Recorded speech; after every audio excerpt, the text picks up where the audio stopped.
Hey guys, and welcome to the next podcast episode number 2, which will be dealing with horror movies, etc.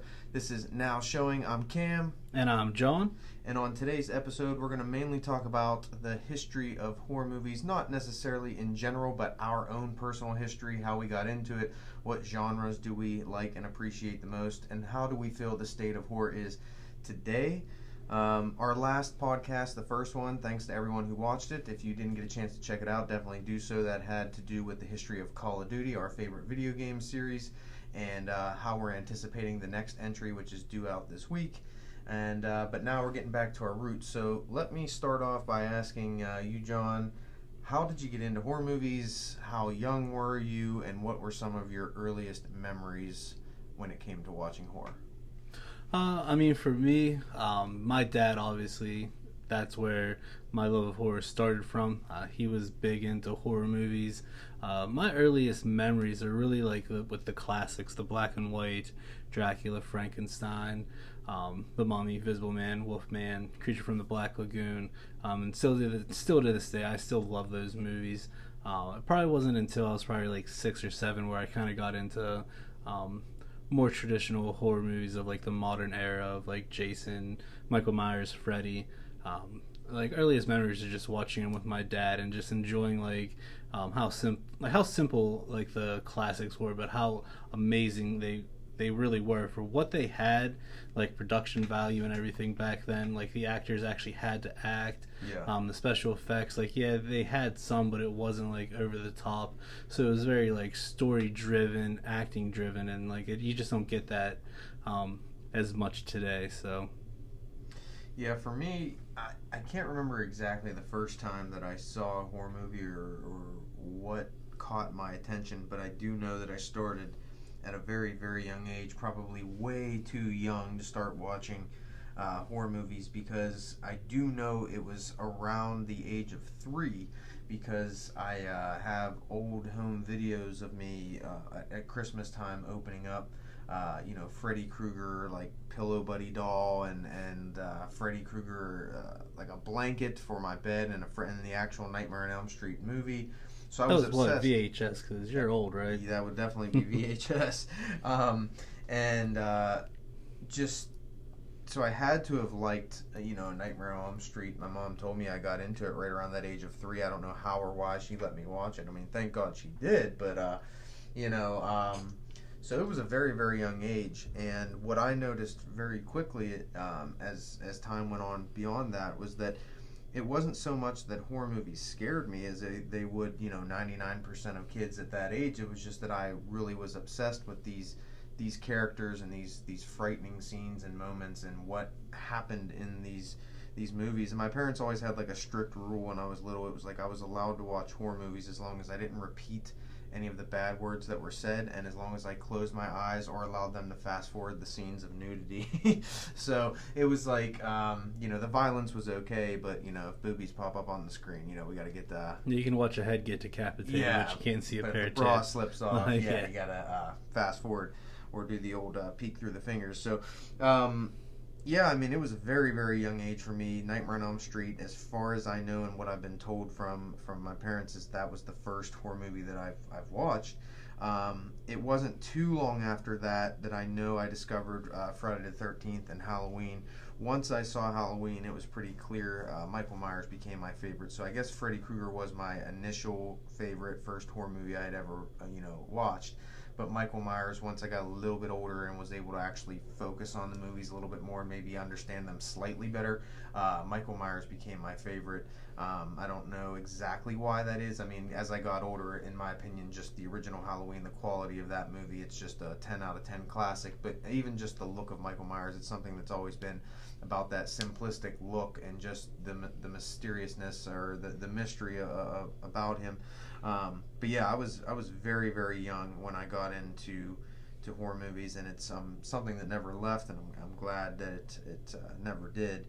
But going off of that, now that we know when each of us got into horror films, what memories do you have as a kid or even as a teenager of being scared from horror movies, right? Because that's the thing that, as guys, it's never the cool thing to talk about, like, oh, what scared the crap out of you, or what scares you. But we can talk about, like, as we got older and adults in a little bit. Let's mainly focus on as kids. Were there ever any moments you can remember, maybe movies in specific, scenes in specific, or a specific time, whether it was at the theater or at home, that you watched a movie and it literally scared the shit out of you, and it may have carried over time? I mean, for me, like the one that sticks out right off the bat, and it's kind of one that, like, in for different reasons throughout like my entire life, but it impacted you more. So I'm just gonna mention it, and then I'm sure you'll go into more detail with it. One of the scariest movies, Pet Cemetery. I mean, Yeah. Zelda, one of the creepiest characters ever.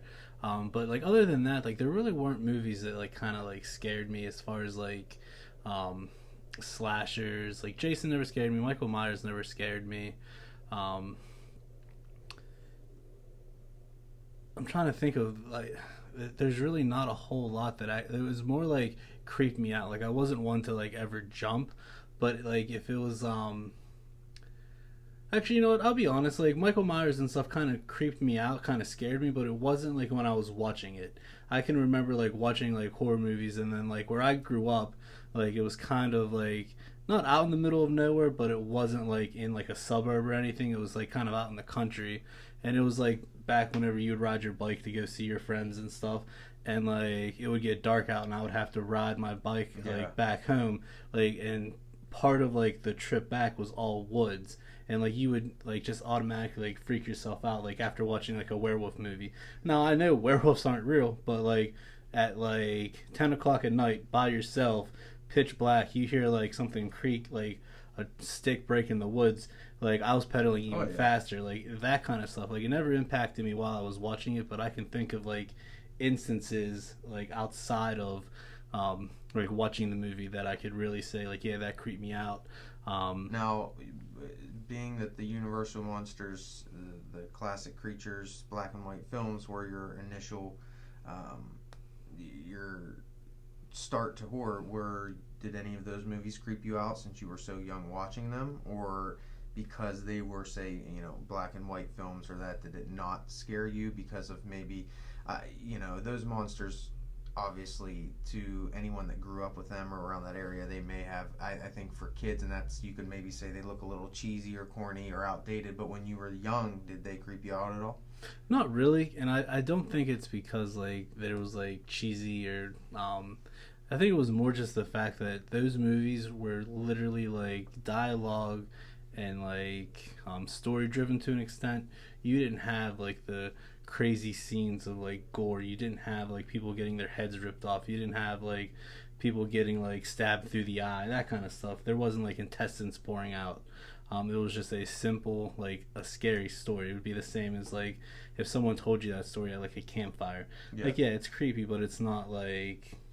Now, I know you've said a bunch of times that Leatherface is right up there, maybe your favorite slasher villain. Did when you initially saw Texas Chainsaw Massacre, I don't know if you can remember the first time you watched it, but did Leatherface scare you at all, and is that what drew you to him, or did you always just find him just like cool or interesting to watch on the screen? I really can't remember the first time that I saw it, but I can say that he didn't scare me, and Leatherface is definitely my favorite slasher, and it's solely because of like the realism behind him. Don't get me wrong, Michael Myers is a very close second, but he still has that like supernatural aspect to him. For me, one of the like for a movie to truly scare me or creep me out, there has to be a sense of um, like this could happen in real life. Mm-hmm. Like I could put myself in that situation. Like to an extent, yeah, I can put myself in the situation against like Michael Myers or Jason. But like if I shoot them, or if I like I don't know, throw them off a cliff and they get back up, I kind of lose that like fear that I normally would with like Leatherface, where like he's a man, like it's a crazy family, Yeah. and like another great instance of a movie that I think is very underrated, and it's I wouldn't say that it like scared me watching it, but it was another one of those like watch this movie by yourself in the middle of the night, and if like you hear something outside, you're probably going to be a little uneasy, and that's The Strangers. Yeah. Once again, like based off a true story, like you could imagine just being in a house in the middle of nowhere and just people just coming in there, and Yeah. the only reason they're there is to kill you. Like there's no ifs, ands, or buts, no reasoning behind it. Like that's what I consider a true perfect horror movie. Like that's Now, gonna creep me out at least. being that Leatherface was your favorite as a kid, were when you would go to like a haunted house or a haunted hayride, like most people, the thing that scares them the most when it comes to people chasing them was always the guy that has the chainsaw at haunted houses, haunted mazes, haunted hayrides. When you would go to these things and a guy would come out with a chainsaw, would that be like the scariest part for you, or did you kind of relate that back to Leatherface and just kind of enjoy that?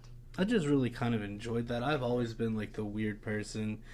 Still to this day, when we go to like haunted houses, I'm the one that has like a smile, Yeah. and like Oh, I know yeah. like what's gonna happen. But when you would go But with like friends, when I if was going somebody with friends, pulls out no, the chainsaw never really freaked me out. But I bet everybody with Yeah, you. yeah, everyone else was like for me, like being completely transparent on here. The only time that I am creeped out in a haunted house, and it's gonna sound really stupid, are the times when it's pitch black. I can't see where I'm going. That's the only time that I get a little freaked out because like there's just something That with not being paranoia or able to see. claustrophobic. Yeah, that's really like that's what gets me. I'm still like once again we'll stay completely transparent. I'm the type of person that still to this day, even though I know there's nothing under the steps in my basement, because I have steps that have like where people could reach through. Like when I go do laundry and I have to go back up if I shut the light off, I might go up the steps a little bit quicker than somebody else. Yeah, yeah. Oh, I used to do that as a kid. Yeah. So for me, yeah, I got into watching horror movies very young, and to be completely honest, which I will be on this podcast, I really never found myself, for the most part, being scared when I would watch horror movies at the time of watching them. If I was going to get freaked out, it usually came after watching the movies, like especially at very young age, say around maybe 5 years of age or, even beyond that. I'd watch a horror movie, my parents would let me watch it, and it wouldn't scare me. But then that night when I'm trying to sleep in my bed by myself in the dark and I'm hearing noises in the room, then my imagination takes over. And that's when I would start to have moments where, okay, now I'm a little bit freaked out. I probably shouldn't have watched this movie. Or, walking home by yourself at night in the dark or riding your bike, like you had mentioned, your imagination takes over, and that's when you start to picture these villains that you've seen in these movies, and if they came after you, and what would you do, and your imagination can freak you out. And that's kind of how I would be scared at times as a kid. It was very rare from watching the movies, but I will say, as a few examples, one of the movies that, once again, didn't really scare me watching it, because I would watch it literally over and over again, but it did scare me at times when I was by myself, was the original It, the made-for-TV Stephen King's It, because Tim Curry's performance in that movie was amazing, and at that time, terrifying. It's definitely, the movie in general, a lot can say hasn't held up as well over the years, but as a kid watching Tim Curry, there were plenty of nights where I had nightmares that Tim Curry, as Pennywise was chasing me, whether it was through my own house or wherever. And speaking of basements, my childhood home, we had a basement. And there's that early scene in the very beginning of It where Georgie goes down into the basement to get the stuff he needs to seal the boat. And nothing happens in that scene. He just goes downstairs and he gets freaked out and he runs back up the stairs. Pennywise isn't even in that scene. But after what happens to Georgie after that, and of course Pennywise shows up in boiler rooms, basements, things like that after. I used to have that thought all the time as a kid, that when I was going down for any reason into the basement, that Pennywise was going to be down there, and I had to hurry up and run back up. And right before you get to the door, you take like that deep breath, and your stomach drops, or your heart drops down into your stomach, because you think at that last second someone's going to pull you right back down the steps, and you hurry up and close the door, and you don't think twice, and you're out of there. So I definitely had moments like that, but the best example I could give, probably the most scared I've ever been as a child, I've told this story briefly before on I think one of our videos, but never in full detail. Absolutely, when you mentioned Pet Sematary, that movie, I believe, stands as possibly the scariest movie of all time, simply because of the story and how just full of just pure dread and evil that story is. Is that that's the one that Stephen King was writing? He put away. Yeah, he wrote it and put it away. He thought it was too much because he based a lot of it out of his main home, and the whole time, like for example, spoiler if you've never seen Pet Sematary, I'm sure most of you have. The whole Gage scene of his death, he pictured that happening to his son the whole time because his son almost did get ran over. And their family pet, their family cat, was ran over by a truck because they lived right on a busy main road. So he based it all off of his life, and these were thoughts he had internally of his family. So he thought it was too dark, and it reminded him too much of his family dying. So he put the book away, and if it wasn't for his wife finding it a couple of years later and forcing him to put it out, we would never have that story. But as far as the first time I saw Pet Sematary, that I will never forget. Because my parents' friends, a family from down the street, and they had a daughter a couple years older than me, they would come over sometimes, and either they would rent a movie, my parents would rent a movie, and they would come up and watch it, or we would go to their house, vice versa. So I'll never forget the night they brought up Pet Sematary, and I was very young, and my parents were kind of like against me watching it. They even though I'd watched horror movies, they were kind of trying to get me to, they were like, is this supposed to be very scary, very scary? I'm like, oh, I want to watch it. So we watch it, and of course, for anyone who doesn't know who Zelda is, she's not a major character in the film, but she's the main thing that you'll pretty much remember in terms of scares. Is she is this decrepit woman with spina bifida as well as other terrible injuries, and she looks very mutated, and she's bedridden, and she dies. And her spirit sort of comes back in the film, and she has this really haunting voice and look. I mean, if you've never seen Zelda from Pet Sematary, look it up.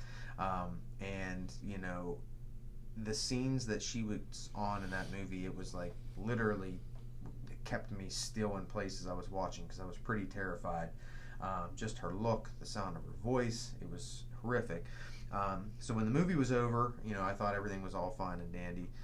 Went to bed that night and had a dream. Didn't obviously know I was dreaming. It felt so damn real. I woke up in bed. I was maybe 5 years old at the time. I don't know, somewhere around there. And I go into my parents' room, and they're not there. So I'm like, oh, where are they at? And I finally go downstairs into the kitchen. Man, I remember this dream like it was yesterday. There was a note on the table that said they were at my parents' friend's house, the people that brought up the movie, which they were literally a block down the road from where I lived at the time. So in the dream, I literally walked down to their house, and I didn't see any lights on in the house. I knocked on their door, and when I knocked on the door for the final time, the door just opened. It was just pitch black inside. So I go inside, and I see another note sitting on their kitchen table that said, hey, your parents are here. They're in the back bedroom. So, here's my little 5-year-old self. Oh, I'll go into the back bedroom. When I went into the back bedroom, I swung open the door, and I can picture it still to this day. Zelda was crouched down in the corner, just like the famous one of the famous scenes from the film.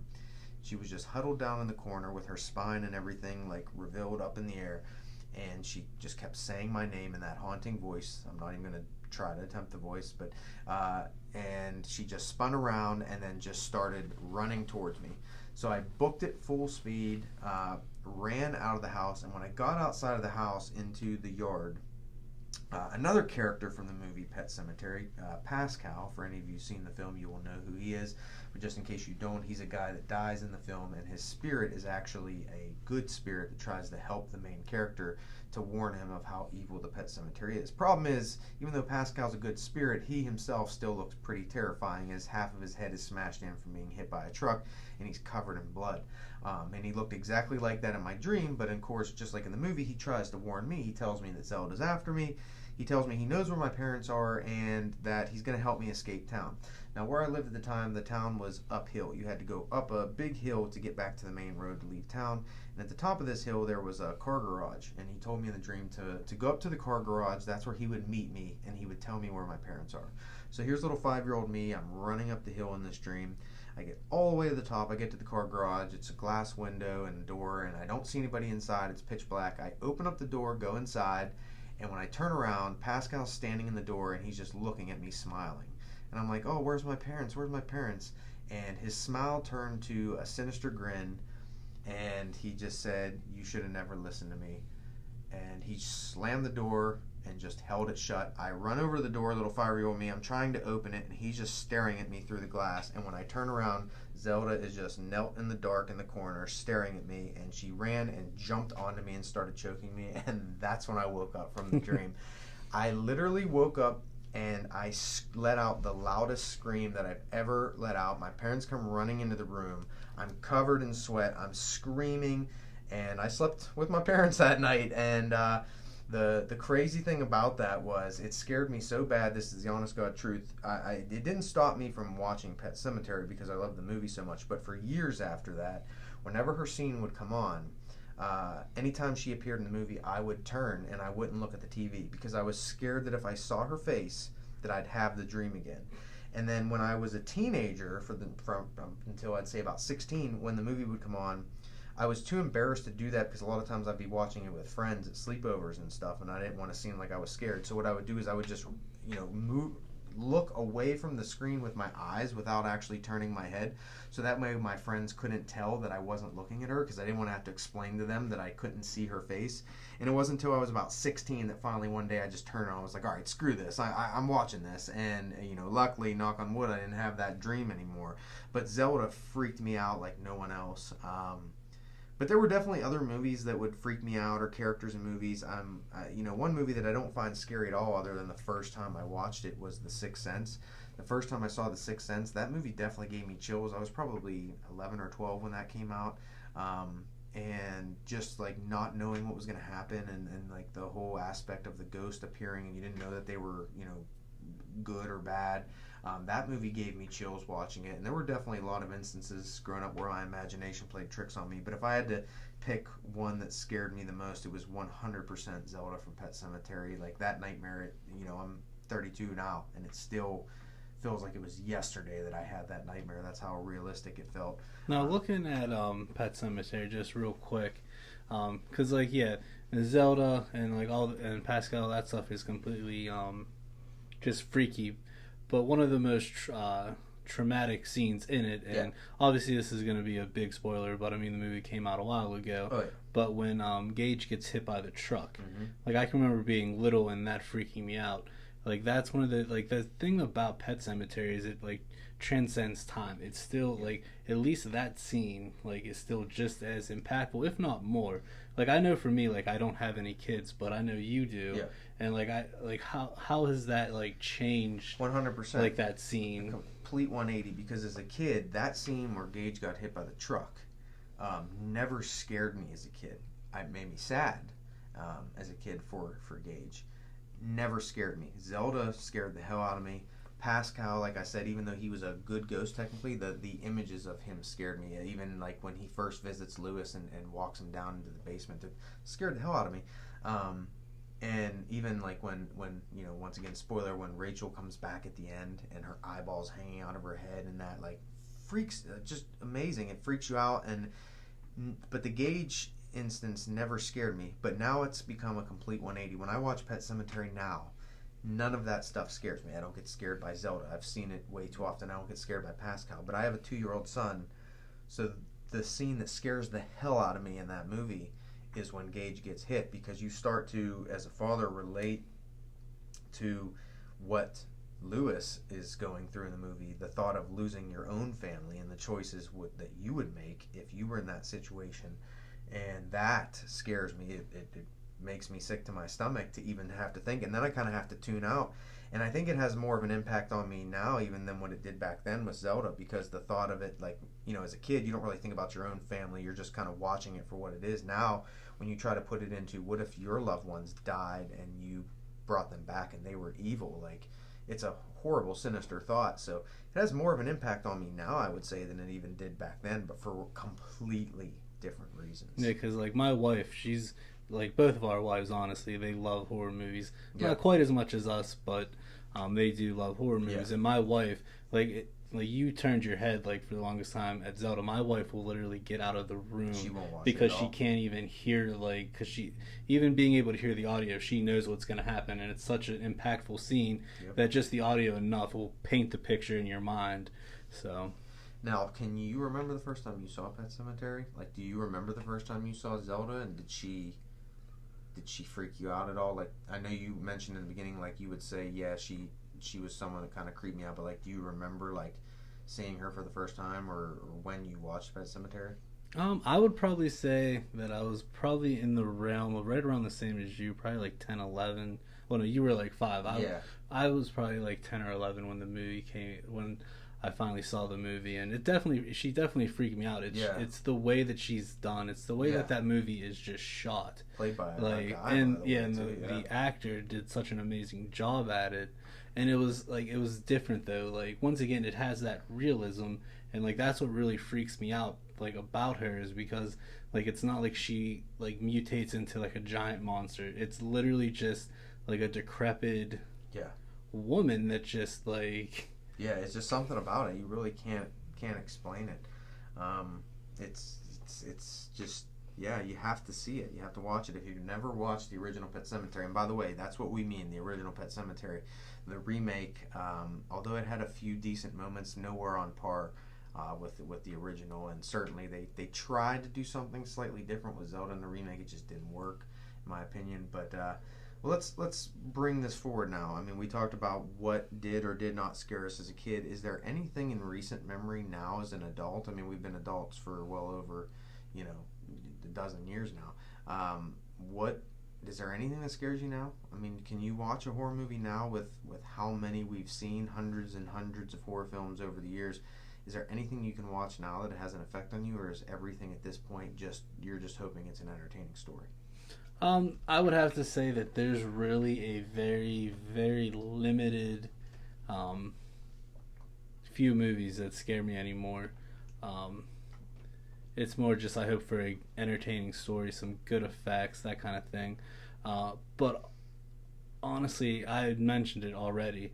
The most recent movie that I can think of that freaked me out was The Strangers, and it's just because like It can happen. it could happen. Like, it also didn't help that when I watched it, it was like 11 o'clock at night. Like, Do you think it's because? Do you think if you had not grown up watching horror movies, if let's say you were a fan of just comedies or, anything but horror, and then someone started introducing you to horror movies now, do you think it would scare you? Do you think it's just because you're so numb, or do you just think it has something to do with when you get older, your imagination doesn't run as wild?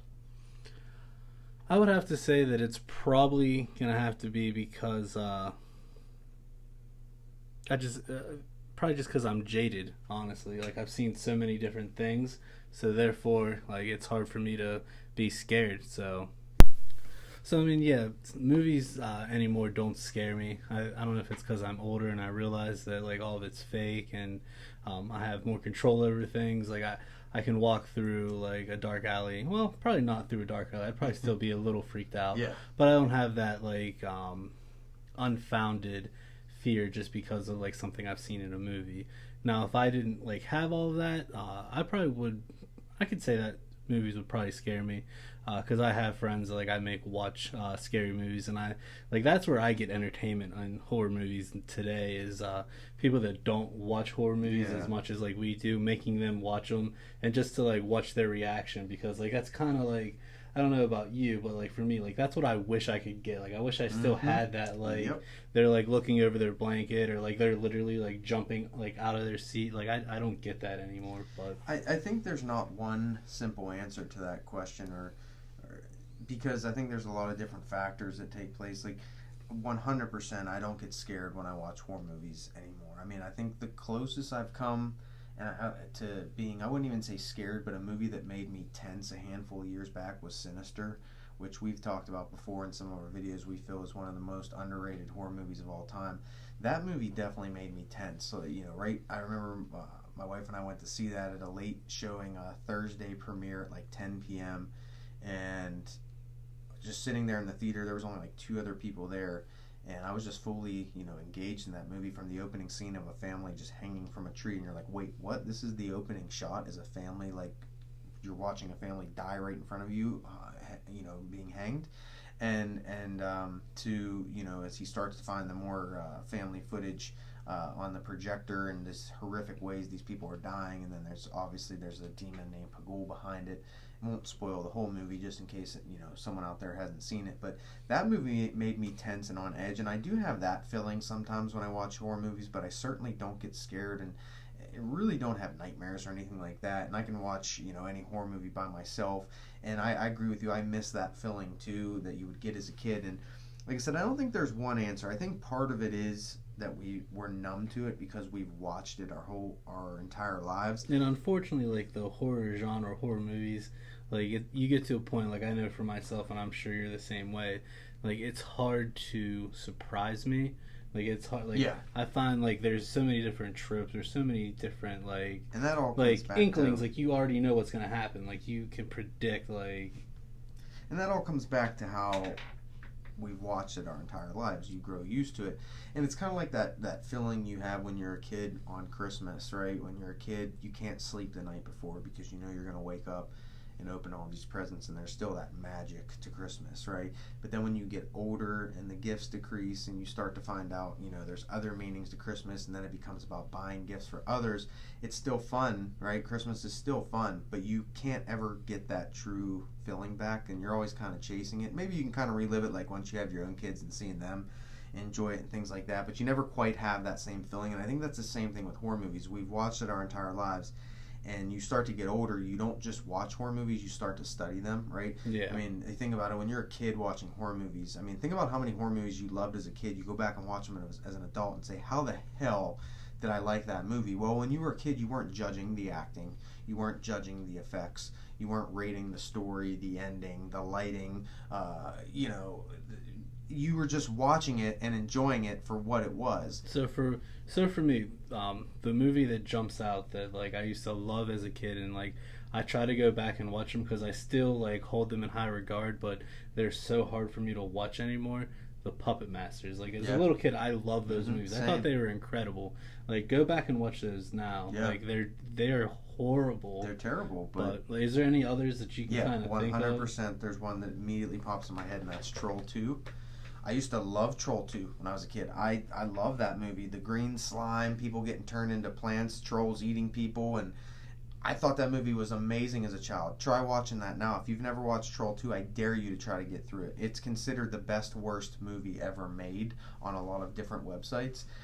Anyone who's seen the movie, you can only you already know what I'm talking about. It's the worst acting, I can't even describe how bad that movie is. But I never looked at any of that as a kid. I didn't judge how people were acting or how bad the dialogue was, or you don't judge that. But as you get older, you want to learn the art of movies, so you start to learn about practical effects and how they're done. Same thing like once you learn how a magic trick's done, it's not the same anymore. If you learn how a magician does a trick, there's no magic behind it. And that's the problem, is you start to look too much into things. I mean, when's the last time you went to a theater and just really sat back, watched a movie, and didn't judge a damn thing about it? It's very, very hard to do, because I think when you become so engrossed in something, you become your own critic. Right? So you start to think like, well, they should have did this, or they should have did that, or I could have did that better, or I know how they did this, instead of just letting your brain just relax like we used to. And I think that's the problem, and I think that's one of the reasons why you're not really ever going to be scared at a horror movie, because you've seen them so many times that like you said, the tropes, when the jump scare is coming, and it takes something really special to catch you off guard and throw you off. And I think that's why when you have the conversation, are horror movies good today? And a lot of times you'll hear people say, no, they're not good. Nothing's good anymore. It might not necessarily be that movies aren't good anymore. It might just be that they don't catch us off guard like they used to. And we need something superior to be able to outthink us when we watch it. And if it doesn't do that, we might not hold it up to our standard. A lot of these movies that we think are amazing as kids, some of them still are and some of them are. But a lot of them, it may have just been because it was so much easier for those movies to fool us, to surprise us, because we weren't expecting anything because we were kids. Now, we want to be entertained, and we need a lot more to get us there because we're so numb to it. So I don't think there's a simple answer as to why movies don't scare you anymore. I think there's a lot that goes into that. Yeah, I can definitely agree with that, because when you were saying that, you were talking about like newer movies, and the one that like kind of like pops out to me that kind of like completely surprised me. I really wasn't able to really guess any of it. It kept me like on the edge of my seat the entire time. And I think you might agree with this is Hereditary. Yeah. Like you like there was a lot of 100%. stuff that happened. Like I wasn't gonna you would if you would have asked me like maybe halfway through the movie like how it was gonna end. Majority of the time I could be like, well, this is what's gonna happen. That one I would have never even come close to how that movie actually end, or even like once again Caught you off guard. spoiler like catches you off guard. Like whenever the daughter like dies, they do that in such a way like you think it's gonna be this way, and then out of nowhere you're just like, what did I just like? Or Toni Collette, what happens to her at the end with the old string there. Yeah, and like another one that just jumped out to me, a low budget film, but one I think it was last year I said you should check out, and I remember the next day I saw you, I think it was at work, you said, wow, it surprised me, and it was the Better Watch Out. Yeah, Better Christmas, Watch Out was definitely sort of movie. yeah. Not that it was scary at all, but it went in a completely surprising direction, and that's what I think we look forward to in horror movies today. Not so much because I think we already feel like that's not going to scare me, but I want to not know where this is going, and that's I want directors horror movies to like take a risk, not just fall back on what they know works or what has been known, like that special horror formula. You know what I mean? Like I like when they kind of stuff like that's kind of what really puts Scream on the map. Yep. They kind of were like, here's all these horror tropes, and yeah, we know what they are. Here you go, and like absolutely. I think that brings us into another topic. When we talk about horror today, there's always that sort of division between remakes, sequels, and that most people feel that that's what Hollywood has resorted to today, is that no one has originality anymore, or at least it's a rare form of art to be original, and now it's all about cashing in on remake stuff that people loved or that we loved growing up. People are redoing those, and then yes, in a lot of instances it is for a cash grab. You watch these remakes and go, wow, this is so bad. They clearly just wanted to get that cash grab of them knowing that people are going to come see this when not caring about the content. And then there are others that end up being made and you can argue they're better. What's your opinion on remakes, sequels, what we're getting, a lot of today and even in the past decade or so? Are you on par with when you hear that something's being remade, do you instantly get angry? Do you wish that they wouldn't? Or do you enjoy when your favorite movies get remade? See, I'm going to say that I'm kind of a cross between the two. I'm not the biggest fan of reboots, remakes, that sort of thing, just because I like originality. Yeah. But what I think that what I love when they do, who did it perfectly, which, like, I hope other movies kind of do this, think about the Halloween 2018 movie, where it's technically a reboot to an extent, but it's a continuation. They don't just completely just redo what we know and try to they built off of the first Halloween movie, and then they kind of discredited everything after that, and they made a new story, but still they expanded instead of just saying, hey, this is another Michael Myers, we're just going to redo the very first one. That's what I don't like. I like when they kind of build on it, and as painful as this is going to be for me to say, I don't think Cam's ever heard me say this out loud because I like to live in denial on this. Earlier in here we said that Texas Chainsaw Massacre is my all-time favorite movie. For the first time ever, Cam's going to hear me say that the remake is actually better than the original. What?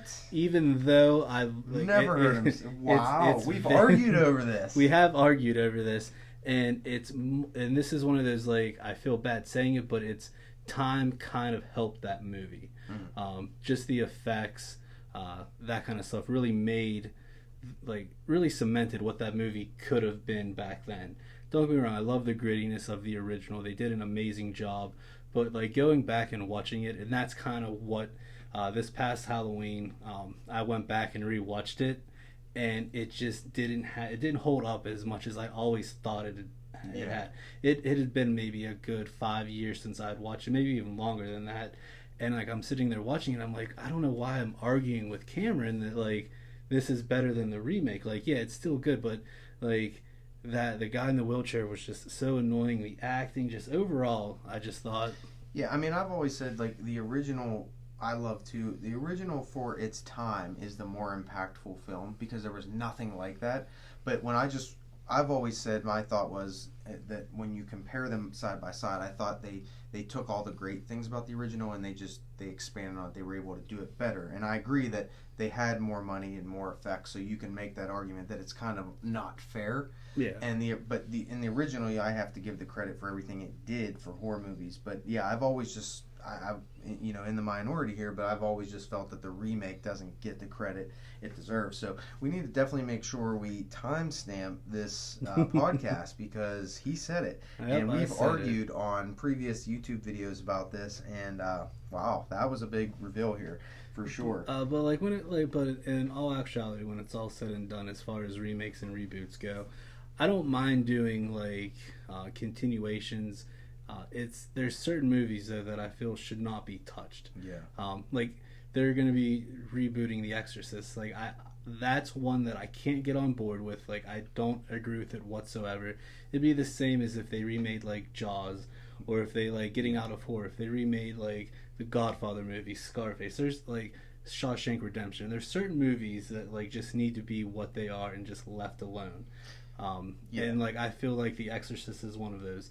Now, if you want to do a continuation of from Friday the 13th, Halloween, Nightmare on Elm Street, movies that are already set up that they've basically either ran into the ground, or you want to try to breathe some new life into it, as long as you don't touch the first one and you build off of that, I don't care what you do. I just feel that the original, the first one of any movie, any series, shouldn't be touched. Look at it, other than maybe Texas Chainsaw. Even The Evil Dead I think was a better remake, but it's also, they kind of went away from, changed some certain things. Yeah. Now let's talk about the worst. Actually, it's a toss-up because Pet Sematary, but no, I'm still going to say the Nightmare on Elm Street, worst remake ever. And look what they did. Yeah. It was a disaster.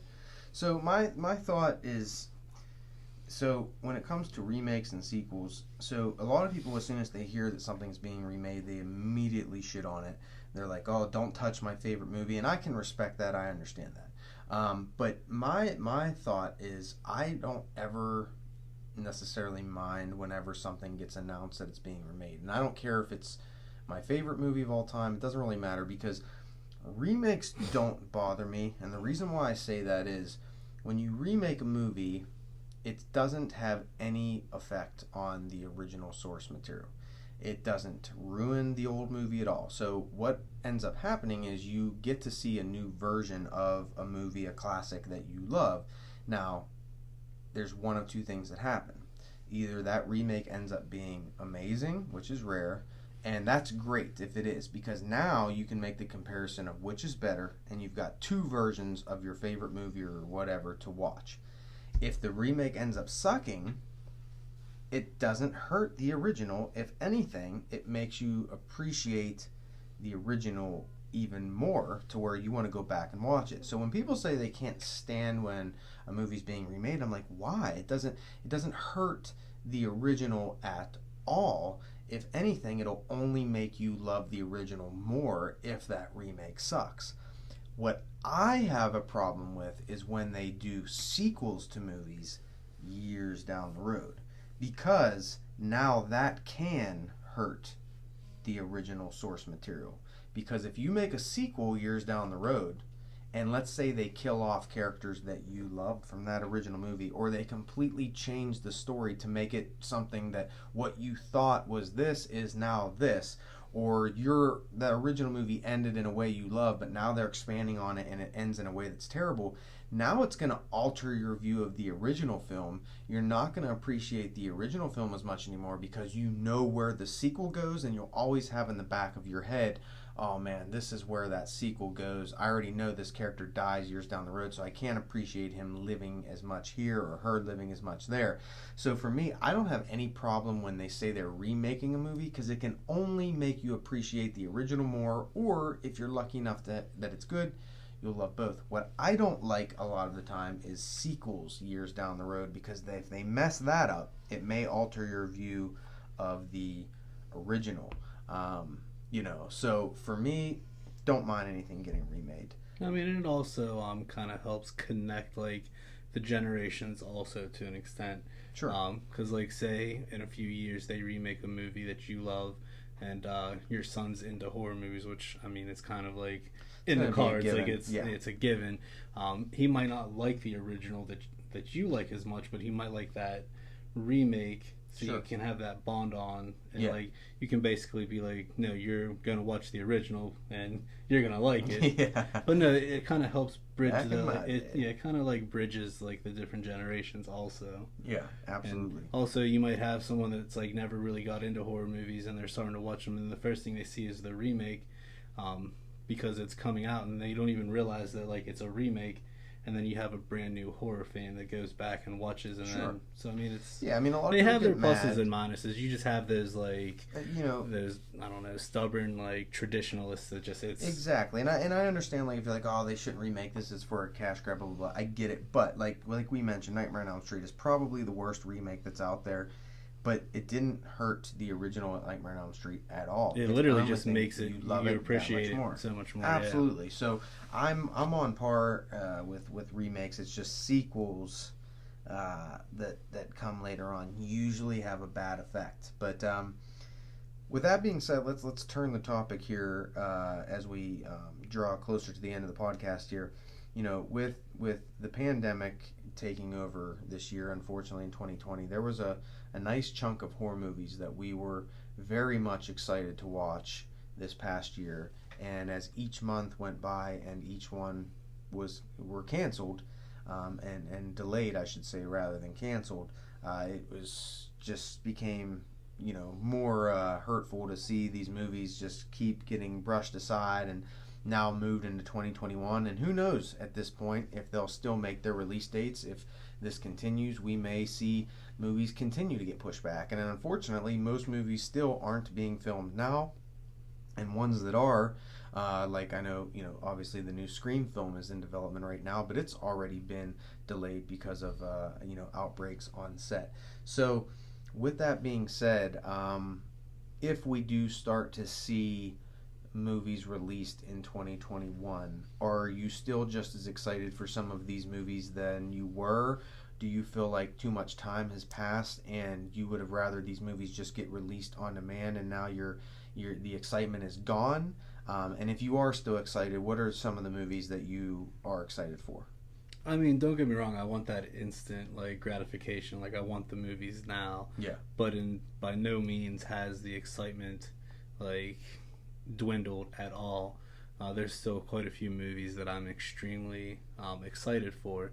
Can you give me top three? Top three easily right off the bat would be Halloween Kills. After that, it's going to be A Quiet Place 2. And my most anticipated movie is still Antlers. Nice. I cannot wait for that movie. Also, we did a video of all the upcoming movies, and that literally was my top three from that video. But yeah, my number one, Antlers, because it's like we said, we love an original story, and that's what we're getting here. It's not something we've seen before. We both read the short story that it's based off of, and if they stay true to that story and just elaborate a little bit to kind of fit a full hour and a half, 2 hour long movie. Not sure how long it is. I'm gonna say right now that it could be the horror movie of the year. I hope. I'm betting on 2021.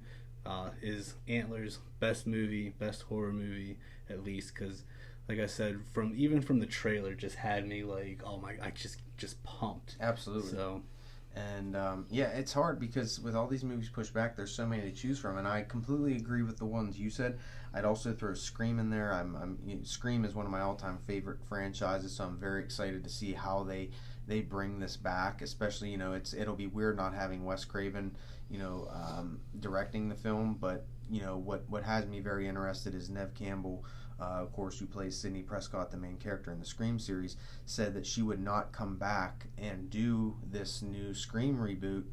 Well, it's a continuation, but unless she felt that they paid respect to Wes Craven and that the script was good enough and worth it, and she came back. So that gives me high hopes that they must be doing something special for her to want to do another film after all these years. Who all is coming back? Because I know there's a good bit of... Courtney Cox is back as Gail Weathers, and David Arquette is also back as Dewey Riley. and I forget her name now, but the lady who played Dewey's assistant cop in the third Scream, or excuse me, Scream 4, is back as well. But other than that, it's pretty much a new, like, younger cast. And they did, I don't have the actors' names in front of me, but if you see some of the people in the movie, they're recognizable. The guy who's the main character, Dewey in The Boys, is in the film. I can't remember his name. There's a few other good actors and actresses in the movie as well. So I'm very excited about that. Obviously, we have Candyman yet. Very intrigued to see how they pull that one off. You know, when everyone saw it first previewed, everyone thought it was instantly just a remake. But now there's a lot of theories and stuff that it's not. It's actually going to be a continuation. And there's a lot of theories there. We also have The Conjuring. Let's not forget that. The Conjuring is one of the best horror series to come out in a long time. And just the Conjuring movies. Yeah. Let's specify that. Just the Conjuring movies. Yeah. All the spin-offs have been kind of a letdown. Okay, but Annabelle's tolerable. Yeah. But all the other ones are just pure shit. Just saying. Like they're... Yeah, missed potential one. Yeah. For sure. But another one that it wasn't pushed back but got announced was...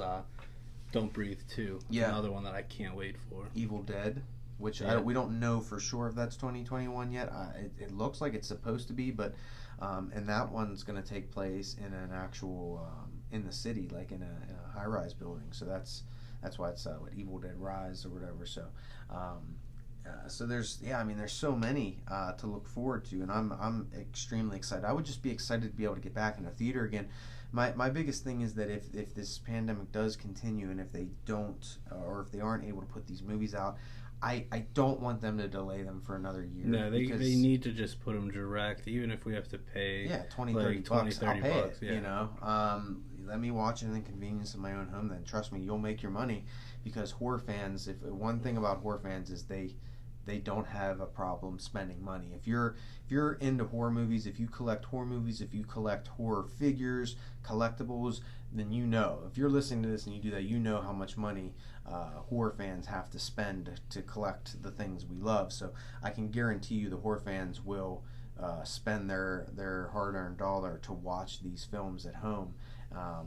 So I hope they don't delay them again, because there's certainly a lot of horror movies to look forward to. You mentioned earlier when we were talking about whether or not we like or appreciate remakes, that it was announced that The Exorcist is going to be getting remade, and that's one of those ones we've always had that topic about movies, yet everything gets remade in this day and age. But when we were talking about horror movies, and as far as the overall classics, my favorite movie of all time is Jaws, and we both pretty much say that, like, if we had to say what's the overall just like best, creepiest, most effective movie that still stands the test of time, we both kind of agreed The Exorcist, and I think a lot of people would.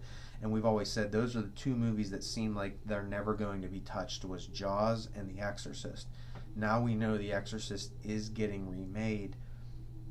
Do you have any excitement to see that movie? I don't even believe they've started filming it, as far as I know, so I haven't heard any news other than when it was announced.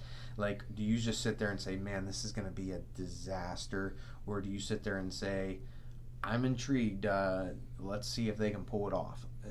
See, I think they're fighting an uphill battle. I'm not intrigued whatsoever. No, Yeah. That's a lie. I'm intrigued, but I also feel like it could possibly be a very good movie as a horror movie.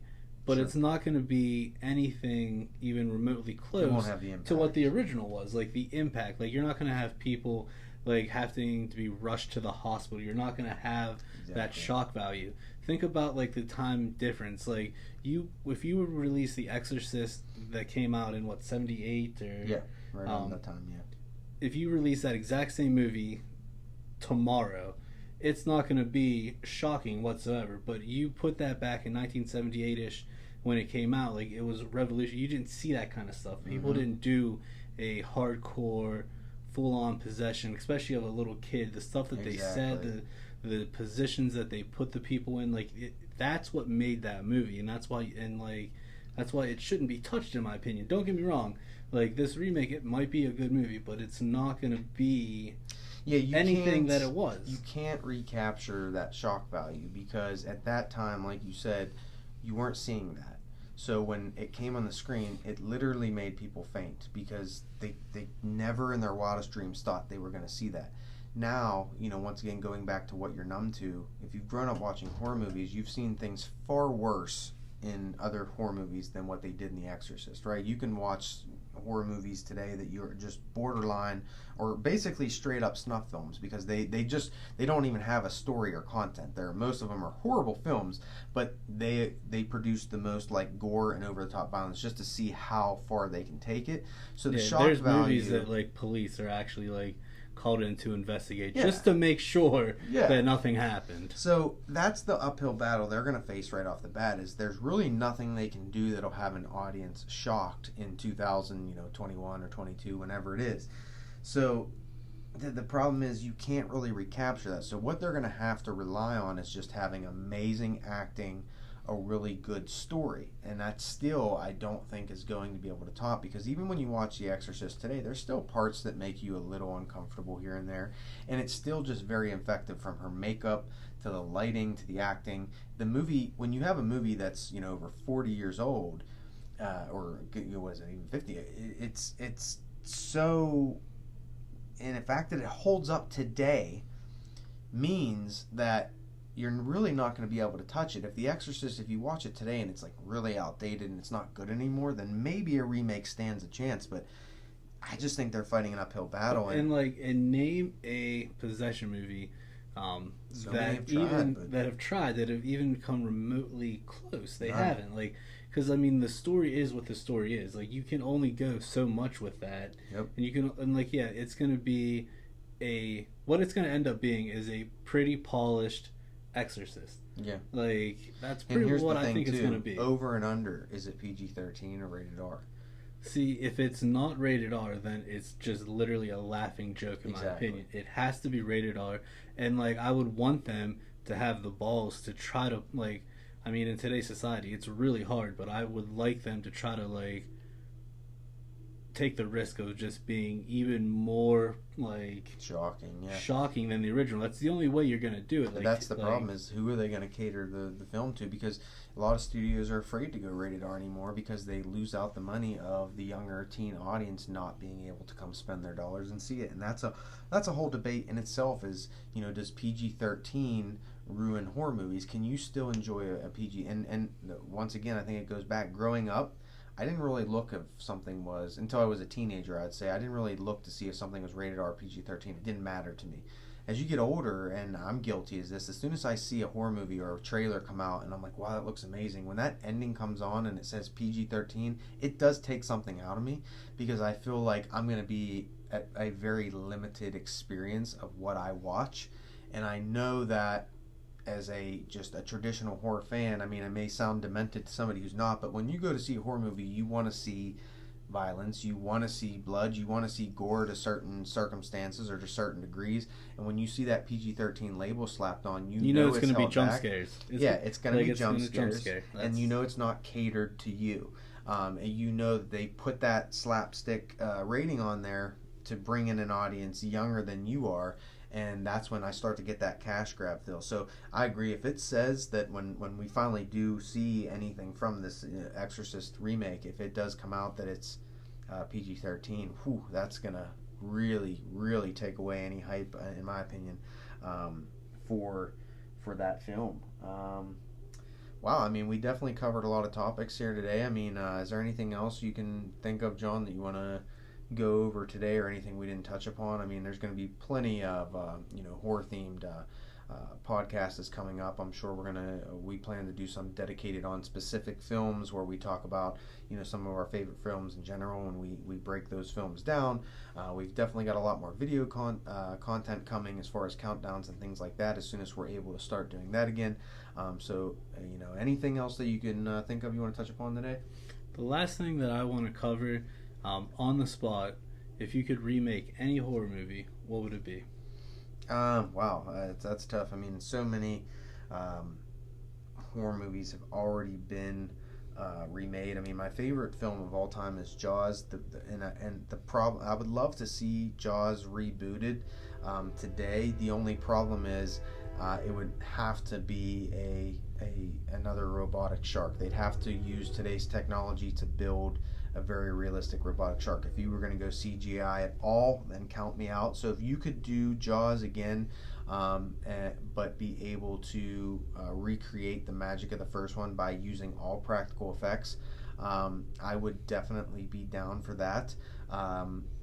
Just to throw a couple out here, I thought they did an amazing job with it, but there was so much CGI in that, and the It Chapter 2 I thought kind of fell off the mark.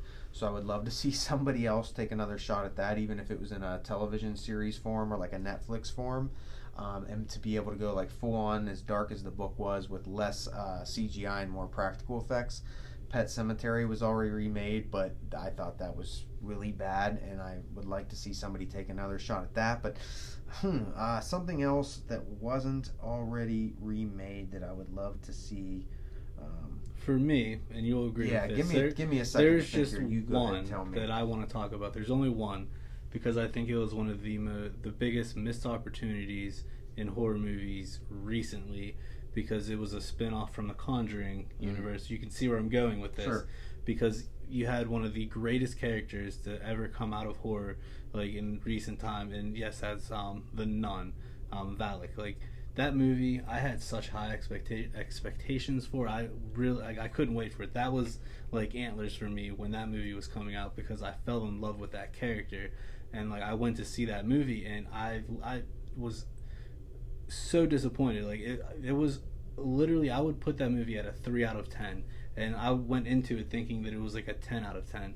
So if I could remake any movie, it would be The Nun, and do justice for that character. Really like build on it, like make what like it should have been. So I'll throw 2 quick ones out there. One may sound silly, but it's a film that I loved as a kid and grew up watching, and that's Clown House.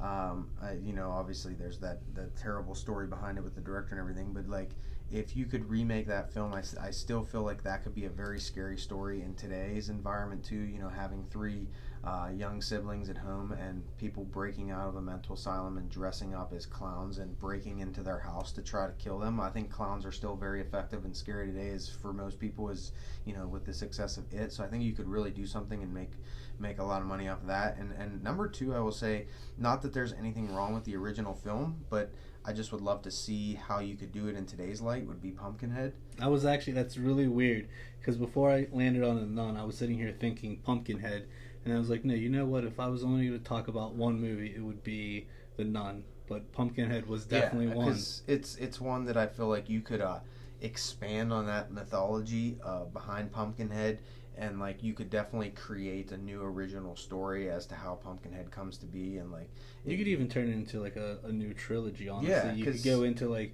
the first time, like the origins of Pumpkinhead, get into a little more on that, and then absolutely like the different times that he was used, just like how we had talked about, which you had mentioned earlier, like doing a TV series on it, but like not focusing it on what we've already seen in 2 different variations of it, but like going into some of the other times, because obviously Pennywise, it has been here longer than the time periods that we see. Yeah, absolutely.